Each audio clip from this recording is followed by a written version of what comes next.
তো hello guys, আমি আমার আগের একটি ভিডিওতে বলেছিলাম আমার মিনি অ্যাটম বোম মানে আমার গেমিং সেটআপটা আপনাদেরকে দেখিয়েছিলাম। তো ওইটা সম্পর্কে আজকে আমি বিস্তারিত বলতেছি।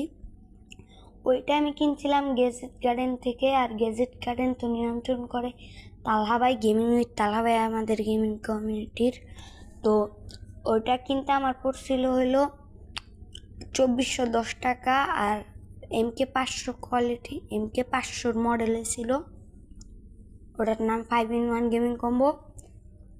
আপনারা ইউটিউবে সার্চ দিলেই পাবেন গ্যাজেট গার্ডেন লেখা, বা ফেসবুক পেজে আছে তাদের গ্যাজেট গার্ডেন, সব কিছুতেই আপনারা পাইতে পারেন। আর হোয়াটসঅ্যাপ নাম্বার ওই জায়গায় দিয়ে আছে, আপনাদের ভালো লাগলে আপনারা ওইটা অর্ডার করতে পারেন। আর ওটা পারফরমেন্স যদি আমি বলি, এক কথায় মারাত্মক। আপনি ফোনে পুরো পিসির ফিল পাবেন, এবং তা মানে বলতে গেলে ফুল পিসির মতন আর কি ফোনে। তা গেম প্লেটা মারাত্মক হয়, আপনারা চাইলে নিতে পারেন।